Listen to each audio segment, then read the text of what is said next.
नमस्कार, तुम्ही पाहताय मराठी मंडळी। 5 जुलैला महाराष्ट्राच्या राजकारणात स्फोट होणार का?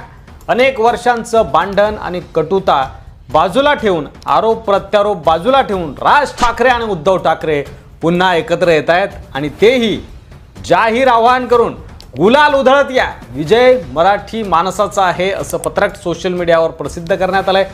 2 पत्रक आणि तेही एकत्रित राज आणि उद्धव यांनी जनतेला एकत्रित आवाहन केलंय। 2 भाऊ आता एकत्र मंचावर येणार आहेत, म्हणजेच फडणवीस, शिंदे, अजित पवार यांच्या भाजप यंत्रणेला हे थेट आव्हान आहे असं म्हणायला हरकत नाही। ही केवळ सभा नाहीये, तर ही मराठी अस्मितेची रणगर्जना आहे। हे पत्रक आणि त्यातलं आव्हान पाहून सगळ्यांना एकच प्रश्न चलतोय की महाराष्ट्राच्या राजकारणाचा रंग 5 जुलैला कायमचा बदलणार का? बघूयात सविस्तर।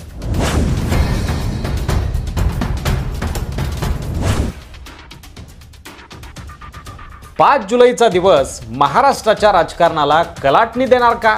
5 जुलै 2025 शनिवारी महाराष्ट्राच्या राजकारणातील एक ऐतिहासिक क्षण ठरू शकतो, कारण राज ठाकरे आणि उद्धव ठाकरे हे दोघेही बंधू तब्बल अनेक वर्षांनी एकाच मंचावर येणार आहेत। या दिवशी मुंबईत विजय मेळावा होणार असून मनसे आणि उद्धव बाळासाहेब ठाकरे गटाच्या शिवसेनेचे कार्यकर्ते, मराठी माणूस हे सगळे एकत्रित येणार आहे आणि 2 भाऊ देखील एकत्र येणार आहे। हा मेळावा फक्त एक राजकीय कार्यक्रम नाहीये, तर मराठी अस्मितेचा आणि एकजुटीचा उत्सव म्हणून मानला जातोय। दोन्ही नेत्यांनी एकत्रितपणे तमाम मराठी जनतेला आवाहन केलंय की गुलाल उधळत या, जल्लोषात सहभागी व्हा।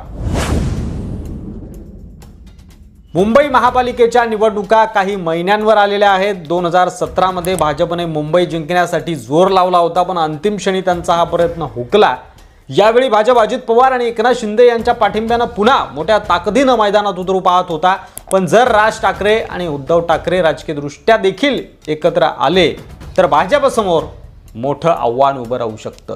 बीएमसी ही मराठी अस्मितेचा, शिवसेनेचा आणि मनसेचा गड मानला जातो, त्यामुळे राज उद्धव एकत्र आल्यानंतर भाजपची गणितं बिघडू शकतात। या होणाऱ्या 5 जुलैच्या विजयी मेळाव्यात दोन्ही भाऊ एकत्र स्टेजवर कसे वागतात, काय बोलतात, याकडे सगळ्यांचं लक्ष लागून असणार आहे। याच कार्यक्रमातून आगामी बीएमसी निवडणुकांची रणनीती ठरू शकते। एकत्र आले तर ठाकरे बंधू भाजपला रोखू शकतील का?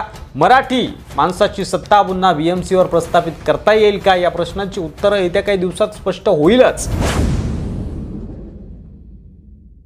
मात्र सगळ्यात मोठी गोष्ट म्हणजे या मुद्द्यावर राज ठाकरे आणि उद्धव ठाकरे हे 2 वैर ठेवणारे भाऊ एकत्र आले। वर्षानुवर्षाची कटुता विसरून त्यांनी एकत्र आवाज उठवला, मराठी भाषेसाठी लढा उभा केला। हे दृश्य म्हणजे मराठी अस्मितेची रणगर्जनाच आहे। यालाच कुठेतरी भाजप घाबरली। आयतं कोलीत आणि महानगरपालिका जिंकण्याची चावी आपण ठाकरेंच्या हाती देतोय असं कुठेतरी फडणवीसांना वाटलं आणि त्यांना निर्णय मागे घ्यावा लागला। त्यांनी तो मागे घेतला।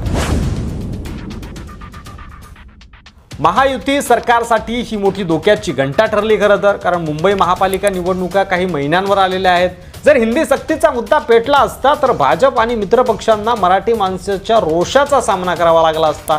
अजित पवारांच्या राष्ट्रवादी, शिंदेच्या शिवसेनेतही अनेक नेत्यांनी हिंदी सक्तीवर सवाल उभे केले होते। महायुतीत आतूनच फूट पडल्याची चित्र होतं, चिन्ह आपल्याला दिसून आलं होतं। मंडळी, ही मराठी अस्मितेची ताकद आहे। सरकारला समजलं की हा निर्णय जर कायम ठेवला तर राजकीय आत्महत्या करावी लागेल, म्हणून फडणवीसांनी पत्रकार परिषद घेऊन सांगितलं की हिंदी तिसरी भाषा म्हणून सक्तीची नाही, आदेश मागे घेतो। आणि त्यांनी नंतर डॅमेज कंट्रोलसाठी समिती स्थापन केली। म्हणजे आता पाहू, चर्चा करू अशी पळवाट। मंडळी, यावर तुम्हाला काय वाटतंय? तुमचं मत नक्की कमेंट करा। राज उद्धव यांनी आता पुढील सर्व निवडणुकांमध्ये एकत्र यावं का? कमेंटमध्ये आम्हाला तुमचं मत सांगा आणि व्हिडिओ आवडला असेल तर जास्तीत जास्त शेअर करा। मराठी मंडळीवर नवीन असाल, अद्याप सबस्क्राईब केलं नसेल तर अशाच व्हिडिओसाठी सबस्क्राईब करायला अजिबात विसरू नका। पुन्हा भेटू पुढच्या व्हिडिओमध्ये, तोपर्यंत रजा घेतो। धन्यवाद। जय महाराष्ट्र।